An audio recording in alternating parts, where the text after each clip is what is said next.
आज हम बनाने वाले हैं the most practical IoT based water level monitoring and control system using the ESP32 Wi-Fi plus Bluetooth module A02YYUW waterproof ultrasonic sensor and Blink application। अभी जो मैं explain करने लगा हूँ आप लोगों ने काफ़ी ध्यान से सुनना है क्योंकि बाद में पछताने से अच्छा है आप अभी 2 मिनट्स मेरी बात सुन लें। वाटर लेवल मॉनिटरिंग के लिए आप HC-SR04 अल्ट्रासोनिक सेंसर भी यूज़ कर सकते हैं, आप JSN-SR040 वाटरप्रूफ अल्ट्रासोनिक सेंसर भी यूज़ कर सकते हैं और इवन आप TOF10120 laser range finder distance sensor भी यूज़ कर सकते हैं। मैंने वाटर लेवल मॉनिटरिंग के लिए ऑलरेडी इन सारे सेंसर्स को यूज़ किया है, लेकिन इन सारे सेंसर्स में the most reliable, accurate and durable is the A02YYUW waterproof ultrasonic sensor. इन सारे सेंसर्स में कोई ना कोई कमी है। जैसे अगर आप HC-SR04 अल्ट्रासोनिक सेंसर को देखें तो ये एक 5 वोल्ट सेंसर है और आप इसको 5 वोल्ट कंपैटिबल कंट्रोलर पोर्ट्स के साथ यूज़ कर सकते हैं। अगर आपने इसको 3.3 वोल्ट कंपैटिबल कंट्रोलर बोर्ड्स के साथ यूज़ करना है तो फिर आपको वोल्टेज कन्वर्टर यूज़ करना होगा। इसका रेंज भी काफ़ी कम है और ये वाटरप्रूफ भी नहीं है, so there are high chances it might get damage due to water. और अगर आप JSN-SR040 वाटरप्रूफ अल्ट्रासोनिक सेंसर को देखें तो ये HC-SR04 अल्ट्रासोनिक सेंसर से तो अच्छा है क्योंकि ये वाटरप्रूफ है, इसके साथ वायर भी काफ़ी लंबी है, लेकिन इसका इंटरफेस बोर्ड मुझे नहीं पसंद क्योंकि इसकी वजह से प्रोजेक्ट का साइज़ इंक्रीज़ हो जाता है एंड मोर मैं इसके आउटपुट से इतना ज़्यादा सेटिस्फाइड नहीं हूँ। और अगर आप वाटर टैंक्स में वाटर लेवल मॉनिटरिंग के लिए TOF10120 laser range finder sensor का सोच रहे हैं तो ऐसा सोचना भी नहीं क्योंकि इसका रेंज काफ़ी कम है। And then here comes the beast A02YYUW ultrasonic sensor. ये कम्प्लीटली वाटरप्रूफ है, इसके साथ कोई इंटरफेस पोर्ट नहीं है, आप इसके वायर्स को डायरेक्टली कंट्रोलर के साथ कनेक्ट कर सकते हैं। ये कम्प्लीटली कंपैटिबल है 5 volt and 3.3 volt compatible controller ports के साथ और इसके साथ किसी भी किस्म के वोल्टेज कन्वर्टर को यूज़ करने की ज़रूरत नहीं है। If you want to know more about its technical specifications, its interfacing with Arduino or ESP8266, फिर मैं हाईली रिकमेंड करता हूँ कि आप मेरी गेटिंग स्टार्टेड वीडियो लाजमी देखें on the A02YYUW waterproof ultrasonic sensor. और मैं आपको बताता चलूँ कि जो A02YYUW वाटरप्रूफ अल्ट्रासोनिक सेंसर मैं यूज़ करने वाला हूँ इस वीडियो में, ये है UART version of the A02YYUW waterproof ultrasonic sensor. Sensor की सिलेक्शन के बाद नेक्स्ट आपको ये भी डिसाइड करना है कि आपने ESP32 का कौन सा वेरिएंट सेलेक्ट करना है। आपको पता है ESP32 के डिफरेंट वेरिएंट्स हैं। अगर आप चाहते हैं कि आपका कंट्रोलर ईयर्स तक काम करे and you don't want issues while uploading your programs, then I highly recommend get yourself a pair of this ESP32 development boards. ESP32 development board का ये जो वर्जन है ये काफ़ी सस्ता है और यही वजह है ज़्यादातर लोग ये बोर्ड परचेज़ कर लेते हैं और फिर बाद में इनको इतने सारे इश्यूज फेस करना पड़ते हैं। अगर आप मेरी ESP32 बेस्ड प्रोजेक्ट्स देखें तो आप लोगों को पता चल जाएगा I have been using this particular version of the ESP32 development board for years क्योंकि इसकी बिल्ड क्वालिटी काफ़ी अच्छी है, ये ड्यूरेबल भी है, आप इसके साथ लिपो बैटरी को भी कनेक्ट कर सकते हैं, इसकी GPIO पिन्स ज़्यादा हैं। So I highly recommend getting yourself a pair of this ESP32 development boards. और एज़ यूजुअल मैं यूज़ करने वाला हूँ my newly designed ESP32 development board because it already has most of the components needed for this project। जैसे कि for example ये 5 volt relay जो मैं यूज़ कर सकता हूँ वाटर पंप को कंट्रोल करने के लिए, the ESP32 Wi-Fi plus Bluetooth module itself, और सबसे इम्पोर्टेंट ये 5 वोल्ट और 3 एम्स की पावर सप्लाई, क्योंकि ये एक डेवलपमेंट बोर्ड है and I use it for making a testing my ESP32 based projects. तो इसलिए मैंने ESP32 Wi-Fi plus Bluetooth module के लेफ्ट और राइट साइड्स पे ये फीमेल हेडर्स सोल्डर किए हैं, तो अब इनकी मदद से मैं डिफरेंट सेंसर्स को कनेक्ट कर सकता हूं और ब्रेकआउट बोर्ड्स को भी कनेक्ट कर सकता हूं। और सिर्फ ये नहीं, इस डेवलपमेंट बोर्ड पे for the A02YYUW waterproof ultrasonic sensor I have these 4 contacts labelled as ultrasonic sensor. तो मैं अल्ट्रासोनिक सेंसर के जो वायर्स हैं इन कॉन्टैक्ट्स के साथ कनेक्ट कर सकता हूँ which are labelled as 3.3 volt ground, TX and RX। Ultrasonic sensor interfacing के लिए आप ये सर्किट डायग्राम फॉलो कर सकते हैं और आप ये सर्किट डायग्राम फॉलो कर सकते हैं अगर आप अपना रिले ड्राइवर जो है बनाना चाहते हैं। वैसे आप रेडीमेड 5 वोल्ट रिले मॉड्यूल भी यूज़ कर सकते हैं। अगर आप भी सेम ऐसा ही ESP32 डेवलपमेंट बोर्ड बनाना चाहते हैं, then you can watch my previous video. I will add a link in the description. So जैसे कि आप देख सकते हैं, मेरा हार्डवेयर सेटअप बिल्कुल रेडी है। Everything looks quite neat and clean. There are no loose connection क्योंकि मैंने कोई जंपर वायर्स यूज़ नहीं किए हैं। And as usual I am using this 110 or 220 volt AC bulb as the water pump. Now let's go ahead and start with the Blink Whip dashboard setup. अपने Blink account में log in करने के बाद click on the new template. Write the template name.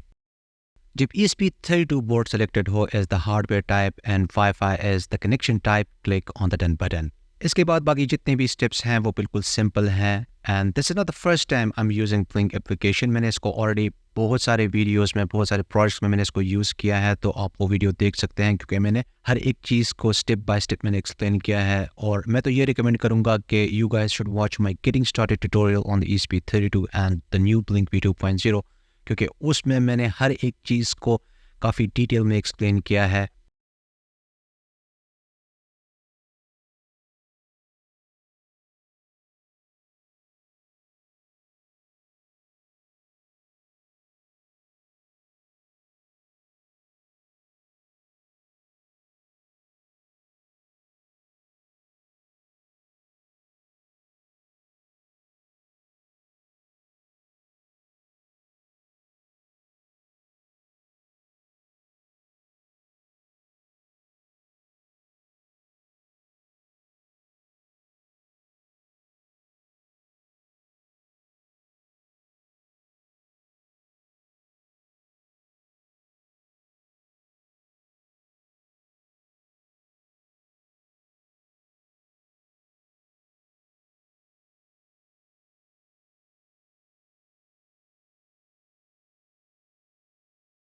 जब dashboard ready हो जाए है, then आप लोगों ने सिंपली इन क्रेडेंशियल्स को कॉपी करना है and open the program that you can download from our website electronicclinic.com and simply paste the credentials. Don't forget to change the WiFi credentials.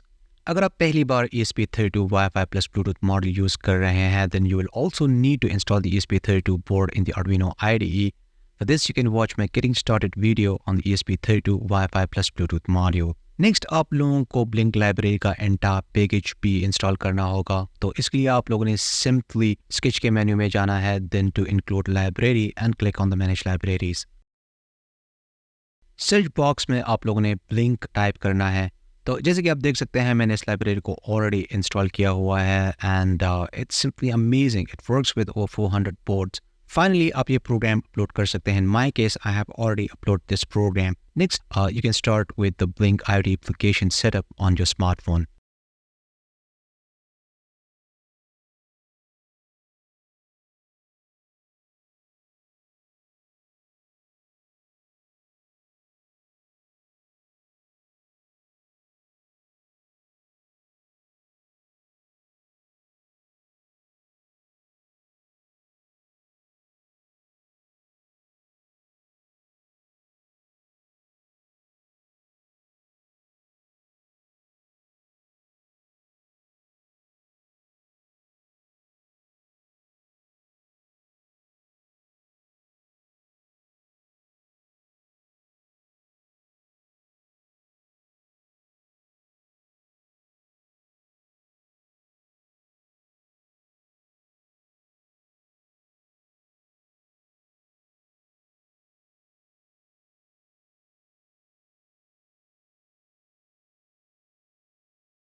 तो जैसे कि आप देख सकते हैं, हमारा एप्लीकेशन भी रेडी हो चुका है and now let's start the practical demonstration. इस प्रोजेक्ट को पावर अप करने के लिए मैंने 12 वोल्ट का अडॉप्टर यूज़ किया है। डेमोन्स्ट्रेशन पर्पसेस के लिए मैंने ये 110 या 220 वोल्ट का एसी बल्ब जो है कनेक्ट किया है, और इस बल्ब की जगह पे आप जो है रियल वाला वाटर पंप भी कनेक्ट कर सकते हैं, और ये वाटर पंप AC या DC हो सकता है। Just make sure it doesn't exceed the current carrying capacity of the relay module. अगर आपने लार्ज वाटर पंप को कंट्रोल करना है, then you will need to use a power relay, and for this you can watch my video on IoT power relay. Remember safety first। जब 110 या 220 volt की supply connected हो, तो आप लोगों ने बिल्कुल भी रिले के कॉन्टैक्ट्स को टच नहीं करना, क्योंकि ये एक्सट्रीमली डेंजरस हो सकता है। And it is important to know that when working with mains voltage proper safety precautions should always be taken, and it is advisable to consult relevant electrical codes and standards. मैंने temporarily ultrasonic sensor को table के as पे रख दिया है. The ESP32 and Blink application are connected to the Wi-Fi, और मैं आपको बताता चलूँ इसकी कोई ज़रूरत नहीं है कि आप जो है ESP32 और Blink एप्लीकेशन को सेम वाईफाई नेटवर्क के साथ कनेक्ट करें. आप डिफरेंट नेटवर्क्स यूज़ कर सकते हैं. इवन आप मोबाइल साइट पे GSM नेटवर्क भी यूज़ कर सकते हैं. It is an IoT based water level monitoring system, and you can connect to your ESP32 board from any part of the world. वैसे पहले मैंने इस बकेट को as a water tank use करने का सोचा था, लेकिन जब मैंने इसकी टेस्टिंग स्टार्ट की तो मुझे रॉन्ग वैल्यूज़ मिली due to the ultrasonic sensor high sensing angle. अगर इस बकेट का डायमीटर थोड़ा ज़्यादा होता तो फिर कोई इशू नहीं होता. वैसे आपको पता है एक्चुअल में वाटर टैंक काफ़ी बड़ा होता है, तो वहाँ पे ऐसा कोई इशू नहीं होगा. सो इसलिए मैंने डिसाइड किया कि for the demonstration purposes I am going to use this wooden sheet as the water level. अब ये ब्लिंक एप्लीकेशन पे देख सकते हैं कि वाटर टैंक जो है बिल्कुल एम्प्टी है. मैं इस वाटर पंप को जो है ऑटोमेटिकली भी ऑन कर सकता था, but I want the control in my hands. तो चले चलते हैं और वाटर पंप को स्टार्ट करते हैं.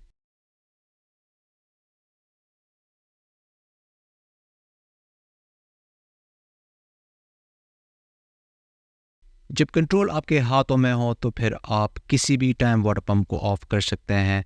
लेट्स से मैं नहीं चाहता कि ये वाटर टैंक जो है कम्प्लीटली फुल हो, so I can just go ahead and turn off the water pump. वैसे I can add a condition in the programming to turn off the water pump automatically जब water tank let's say 90 to 95% या फिर 100% full होगा. It's totally up to you आप कब water pump को on या off करना चाहते हैं. So that's all for now. I hope you liked today's episode. Like and share this video with your friends. See you in next episode, and thanks for watching.